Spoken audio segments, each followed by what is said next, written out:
I got a cheat skill in another world episode 2 के starting में हम वही लड़की को देख पाते हैं जिसको हमने एपिसोड 1 में देखा था, जो कि युवा के पास आती है और बोलती है, युवा तुम पहले से काफी ज्यादा स्लिम लग रहे हो। और उस लड़की को देखकर युवा को कुछ भी समझ में नहीं आता, जो देखकर वो लड़की हंसती है और बोलती है कि युवा क्या तुम मुझे भूल गए हो? कुछ लड़के मुझे कन्वीनियंस स्टोर के पास परेशान कर रहे थे। फिर युवा को पिछली बातें याद आती है और उसे पता चलता है ये लड़की कौन है। और फिर वो उस लड़की से पूछता है कि तुम्हें मेरा नाम कैसे पता है? इसमें वो लड़की बोलती है कि मैं सिर्फ तुम्हें थैंक यू बोलना चाहती थी, इसलिए मैंने तुम्हारी जासूसी की। मुझे पता है ये थोड़ा रूड है, लेकिन मुझे माफ कर देना। इसके बाद वो सीधा युवा को बोलती है कि क्या तुम ओसेई एकेडमी में जाना चाहते हो? और ओसेई एकेडमी का नाम सुनकर युवा काफी ज्यादा शॉक्ड होता है और उसके साइड में उसके भाई बहन भी काफी ज्यादा शॉक्ड होते हैं। युवा बोलता है कि क्या ओसेई एकेडमी वही सुपर इलाइट एकेडमी? ये सुनकर वो लड़की बोलती है कि सॉरी मैं अपना इंट्रोड्यूस देना ही भूल गई, मेरा नाम है काओरी होजो, मैं ओसेई एकेडमी में स्टूडेंट काउंसिल की मेंबर हूँ। और तभी काओरी के साइड में उसके सर्वेंट आकर बोलती है काओरी की पापा ओसेई एकेडमी के चेयरमैन है और उन्होंने जब सुना कि आपने कुछ रास्कल से काओरी मैम को बचाया था, इसलिए वो आपको ओसेई एकेडमी में इनवाइट करना चाहते हैं। ये सुनकर युवा काफी ज्यादा शॉक्ड होता है और वो काफी ज्यादा हड़बड़ा भी जाता है और वो बोलता है मैं आप लोगों के ऑफर को अप्रिशिएट करता हूँ, लेकिन ओसेई एकेडमी में जाने के लिए मेरे पास कैपेबिलिटीज नहीं है। तभी साइड से युवा के भाई बहन बोलते हैं कि मैं ओसेई एकेडमी में जाना चाहता हूँ और हम उस बेकार युवा से काफी ज्यादा सब कुछ में अच्छे भी है। हम सिर्फ 9th ग्रेड में ही है, लेकिन नेक्स्ट ईयर हम ये सब कुछ वो लोग बोल ही रहे होते हैं कि तभी काओरी बोलती है कि नहीं मैं तुम लोगों को नहीं ले जाना चाहती, क्योंकि युवा ने मेरी जान बचाई थी ना कि तुम लोगों ने। और तुम्हें क्या लगता है तुम लोगों ने युवा की इंसल्ट की और फिर भी मैं तुम लोगों को ओसेई एकेडमी में लेकर जाऊंगी? और वैसे भी युवा की जासूसी करने के वक्त हम लोगों ने तुम लोगों के बिहेवियर के ऊपर भी इन्वेस्टिगेट किया है। ये सुनने के बाद तो जानो उन दोनों के पैरों तले जमीन ही खिसक जाती है। वो लोग ये सब बात कर ही रहे होते हैं कि तभी साइड से काओरी की सर्वेंट बोलती है आप लोग ऐसे खड़े होकर बात ना करके क्यों ना आप मास्टर युवा को एक बार एकेडमी का शेयर कर ले आओ। और ये सब कुछ होने के बाद युवा को कुछ भी बिलीव नहीं हो रहा होता है, जिसकी वजह से युवा काफी ज्यादा घबराया हुआ होता है। इसके बाद वो सर्वेंट बोलती है कि युवा आप अपने स्कूल के लिए टेंशन मत करिए, मैं स्कूल से बात करके आपके आफ्टरनून के क्लास को छुट्टी करवा दूंगा। इसके बाद काओरी युवा के हाथ को पकड़कर वहाँ से लेकर जाती है और ये सब कुछ देखकर युवा के भाई बहन को काफी ज्यादा गुस्सा होता है। फिर हमें ओसेई एकेडमी के बारे में बताया जाता है कि ये एक बहुत ही ज्यादा फेमस स्कूल है और यहाँ पर बहुत सारे स्टूडेंट्स बहुत सारे फील्ड्स में बिखरे हुए हैं और अगर आपको किसी भी तरह ओसेई एकेडमी में चांस मिलता है तो आपका फ्यूचर सिक्योर्ड है। ये एक सुपर इलीट एकेडमी है। वही युवा बोलता है ये एक ऐसी दुनिया है जिसमें मुझे कभी भी चांस नहीं मिल सकता। देन अगले सीन में वो लोग उस एकेडमी में पहुंच जाते हैं। फिर युवा ऑफिस रूम में होता है और वो चेयरमैन से बात कर रहा होता है। चेयरमैन बोलता है थैंक यू यहाँ पर आने के लिए युवा तेंजो, मेरा नाम है सुकासा होजो, मैंने तुम्हारे बारे में सब कुछ काओरी से सुन लिया, तुम्हारा बहुत बहुत शुक्रिया मेरी बेटी को बचाने के लिए। और उनको झुकते हुए देखकर युवा बोलता है कि प्लीज आप अपना सर ऊंचा करिए, ये कुछ ज्यादा ही हो रहा है। वही साइड से काओरी बोलती है जब मैं मुसीबत में थी तो कोई भी आदमी मुझे बचाने के लिए नहीं आया, लेकिन तुमने मुझे मुसीबत में देख कर ही तुमने एक्शन ले लिया और ये सभी लोग नहीं कर सकते। वही साइड से चेयरमैन बोलते हैं हमारे एकेडमी में ऐसे ही कैरेक्टरिस्टिक के ह्यूमन एडमिशन पाते हैं। फिर चेयरमैन बोलते हैं मैं तुमको मेरे स्कूल में ज्वाइन होने के लिए इन्वाइट करता हूँ और धन्यवाद करता हूँ मेरी बेटी को बचाने के लिए, और तुम्हें ट्यूशन को लेकर भी कोई भी टेंशन करने की जरूरत नहीं है। और ये सब सुनकर युवा थोड़ा दुखी होता है और वो बोलता है क्या मेरे जैसा कोई इस स्कूल में अटेंड कर सकता है? यहाँ पर तो सिर्फ जीनियस लोग ही अटेंड कर पाते हैं। ये सुनकर चेयरमैन युवा को बहुत कुछ समझाने लगते हैं और उनके समझाने की वजह से युवा को अपने दादाजी की एक झलक आती है। वही चेयरमैन बोलते हैं मैं तुमको ज्यादा इन्फॉर्मेशन नहीं देने वाला, इससे अच्छा होगा कि तुम आज ही एक दिन क्लास क्यों नहीं कर लेते। तभी युवा पर एक टीचर एंटर करती है जिसका नाम है सावादा और उनको देखकर काओरी उनको ग्रीट करती है। फिर चेयरमैन सावादा को सब कुछ युवा के बारे में बताने लगते हैं और बोलते हैं युवा आज एक दिन क्लास करेगा। और चेयरमैन युवा को ये भी बोलते हैं कि सावादा हमारे स्कूल में सबसे अच्छी मैडम है,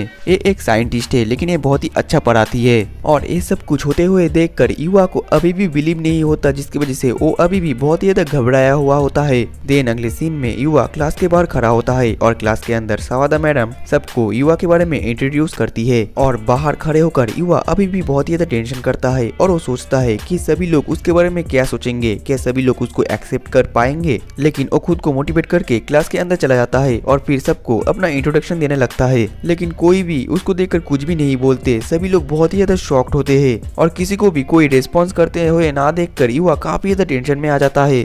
वही दूसरी तरफ सभी स्टूडेंट्स अपने मन में बोलते हैं ये तो बहुत ही ज्यादा हैंडसम है, मैं तो एकदम होश खो बैठी। मतलब कि सभी स्टूडेंट युवा के बारे में अपने मन में तारीफ कर रहे होते हैं। फिर सावदा मैडम युवा को लास्ट बेंच में जाकर बैठने के लिए बोलते हैं और युवा जाकर लास्ट बेंच में बैठ जाता है और फिर वो सभी को बुक निकालने के लिए बोलती है, लेकिन युवा के पास बुक ना होने के कारण वो साइड में जो बैठी हुई है उससे बुक देखने के लिए बोलती है। ये सुनकर साइड में जो लड़की थी वो तुरंत युवा के पास बुक लेकर आ जाती है और ये देखकर युवा थोड़ा सा शॉक्ड होता है और फिर क्लास शुरू हो जाता है और वो क्लास देखकर युवा बोलता है ये क्लास तो मेरे स्कूल के क्लास से बहुत ही ज्यादा अलग है, यहाँ की पढ़ाई बहुत ही ज्यादा अच्छी है। फिर क्लास खत्म हो जाता है और सभी लोग युवा के सामने भीड़ लगा देते हैं और युवा को एक के बाद एक क्वेश्चन करे जा रहे होते हैं और ये देखकर तो युवा अभी भी बहुत ही ज्यादा घबराया हुआ होता है। तभी एक लड़का युवा के पास आकर बोलता है मेरा नाम इगाराशी रेओ है और मैं कैफेटेरिया में खाना खाने के लिए जा रहा हूँ, क्या तुम मेरे साथ आना चाहोगे? देन वो दोनों कैफेटेरिया में होते हैं और युवा तो कैफेटेरिया के सभी मेनू को देखकर काफी ज्यादा शॉक्ड होता है और वो बोलता है ये तो पैराडाइस है। फिर वो दोनों खाना लेकर इगाराशी के और एक दोस्त के पास जाकर बैठ जाते हैं और ये भी युवा के ही क्लास में है। फिर शिंगो युवा से पूछता है कि तुम कौन से क्लब में हो और इस लड़के का नाम है शिंगो कुराता, जिस पर युवा कुछ भी जवाब नहीं दे पाता और फिर शिंगो बोलता है कि इगाराशी गो होम क्लब में ज्वाइन है और मैं गेमिंग क्लब में हूँ और ये देखकर भी युवा शॉक्ड होता है और बोलता है क्या स्कूल में गेमिंग कंसोल लाना मना नहीं है? जिस पर शिंगो बोलता है कि नहीं, क्योंकि सर मैडम जानते हैं कि हम क्लास के बीच में गेमिंग कंसोल को नहीं निकालेंगे। और वो दोनों काफी ज्यादा बातें करते हैं, खेलते हैं और युवा भी ये सब कुछ एंजॉय कर रहा होता है। देन अगले सीन में युवा फिर से ऑफिस रूम में होता है और वो चेयरमैन से बात कर रहा होता है और वो बोलता है आपका स्कूल काफी ज्यादा अच्छा है, काफी ज्यादा मजेदार है और यहाँ के बहुत ही अच्छे टीचर भी है जो कि बहुत ही अच्छी तरीके से पढ़ाते भी है और ऐसा लगता है कि यहाँ के सभी स्टूडेंट्स बहुत ही ज्यादा मजा करते हैं। और ये बोलते बोलते युवा अपने मन में बोलता है सबसे बड़ी बात है कि यहाँ के सभी लोग उनके समान ह्यूमन की तरह ट्रीट करते हैं। फिर वो चेयरमैन युवा से पूछता है तो क्या तुम इस स्कूल में भर्ती होगे? जिस पे युवा थोड़ा सा घबराता है और बोलता है क्या मेरे जैसा कोई इस स्कूल में भर्ती हो भी सकता है? ये सुनकर चेयरमैन हंसते हुए बोलता है तुम अपने आप को ऐसे जज मत करो, तुम इस स्कूल में भर्ती होने के लिए वर्दी हो, मुझे तो ऐसा ही लगता है। और ये सुनकर युवा थोड़ा सा इमोशनल हो जाता है और फिर वो खड़ा होकर बोलता है मैं इस स्कूल में भर्ती होऊंगा। अब जब युवा बाहर निकलता है तो वहाँ पर कावड़ी पहले से ही खड़ी होती है और कावड़ी बोलती है मैं सिर्फ क्यूरियस थी कि तुम इस स्कूल में भर्ती होते हो या नहीं। और फिर कावड़ी युवा से पूछती है क्या तुम्हारे पास अब टाइम है? देन अगले सीन में वो दोनों एक मार्केट में आते हैं और कावड़ी बोलती है स्कूल के बाद सभी स्टूडेंट यहाँ पर आते हैं, ये बहुत ही ज्यादा फेमस जगह है, लेकिन मैं अभी तक इस जगह पर किसी के साथ भी नहीं आई हूँ क्योंकि सभी लोग मेरे साथ घूमने में हेजिटेट करते हैं, शायद मेरे फैमिली और मेरे पापा के काम की वजह से, लेकिन मैं यहाँ पर तुम्हारे साथ आना चाहती थी। और ये सुनकर भी युवा काफी ज्यादा घबरा जाता है और वो ब्लश करने लगता है। फिर वो बात को घुमाने के लिए बोलता है कावड़ी क्यों ना हम उस जगह पर जाए। अब वो दोनों वहाँ पर एक डिश ऑर्डर करते हैं और वही खाते हैं और उस डिश का दाम देखकर युवा बोलता है अच्छा हुआ कि मुझे दूसरे वर्ल्ड से अच्छे खासे पैसे मिल जाते हैं। और फिर वो दोनों ही उसको खाते हुए काफी ज्यादा मजा करते हैं। और इसके बाद युवा सोचता है मुझे ज्यादा नहीं खाना चाहिए, नहीं तो मैं फिर से वापस मोटा हो जाऊंगा। फिर युवा कावड़ी से पूछता है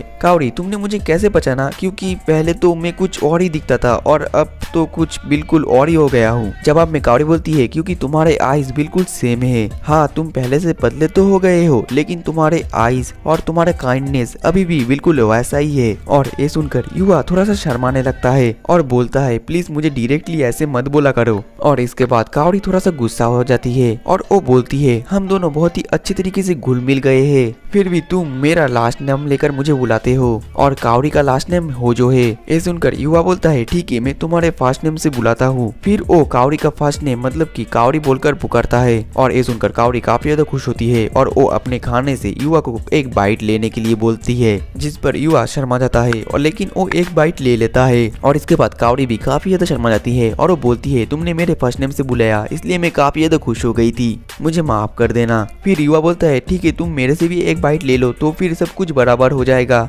और वो लोग एक दूसरे से खिला रहे होते हैं और साइड से सभी लोग इन्हीं को ही देख रहे होते हैं और बोलते हैं ये दोनों एक साथ कितने अच्छे लग रहे हैं, वो दोनों बहुत ही ज्यादा प्यारे हैं। इसके बाद युवा बोलता है ओसेई एकेडमी में मेरा ट्रायल एडमिशन के बाद मैंने डिसाइड किया मैं दूसरे वर्ल्ड में जाऊंगा और ऑफिशियल एडमिशन के बाद मैं बहुत देर तक बिजी रहा। और ये बोलते बोलते वो अपना आर्मर पहन रहा होता है। फिर वो दूसरे वर्ल्ड में जाकर ही एक स्लाइम से जबरदस्त फाइट करता है और फिर वो स्लाइम टाइम को भी हरा देता है और उससे मिली हुई चीज को अपने आइटम बॉक्स में रख देता है। इसके बाद उसको कुछ आवाज आता है। फिर वो जब वहाँ पर देखने जाता है तो वहाँ पर उसको कुछ लोगों की लाश मिलती है और ये देखकर युवा काफी ज्यादा डर जाता है। तभी वो नोटिस करता है उसके सामने एक बहुत ही खतरनाक गॉब्लिन है और उसके पीछे ही एक लड़की घायल हालत में छुपी हुई है। इसके बाद युवा अपने भाले से उस गॉब्लिन के ऊपर अटैक करता है, लेकिन वो गॉब्लिन बहुत ही आसानी से उस अटैक को डॉज कर लेता है। इसके बाद वो उस गॉब्लिन को एक किक मारता है, जिसकी वजह से वो थोड़ी देर के लिए बेहोश हो जाता है। लेकिन फिर वो युवा के पीछे से उसको हमला करता है, जिसकी वजह से युवा को भी एक कट लग जाता है। फिर युवा अपने भाले से उस गॉब्लिन के ऊपर अटैक करता है, लेकिन वो गॉब्लिन उस भाले से बच जाता है। फिर वो अपना एरो निकालता है, लेकिन उस एरो से भी वो गॉब्लिन बहुत ही आसानी से बच जाता है। फिर वो अपना फाइनली तलवार निकालता है और तलवार की मदद से वो उस गॉब्लिन को दो भाग कर देता है और वो गॉब्लिन फिर वही पर ही गायब हो जाता है। फिर वो उस लड़की के पास जाता है, लेकिन उस लड़की की हालत इतना ज्यादा बुरा होता है कि वो बेहोश हो गई होती है। और ठीक इसी के साथ ही हमारा एपिसोड 2 खत्म हो जाता है। तो गाइस इसका नेक्स्ट एपिसोड अगले वीक आएगा, तो आप लोग अगर इसका नेक्स्ट एपिसोड मिस नहीं करना चाहते तो प्लीज चैनल को सब्सक्राइब करके साइड में रखकर बेल आइकन पे सेट कर लेना, ताकि जब भी मैं इसका नेक्स्ट एपिसोड डालूं आपको नोटिफिकेशन मिल जाए और आप अगर देख पाओ तो मिलते हैं नेक्स्ट एपिसोड में। तब तक के लिए टाटा बाय बाय सायोनारा।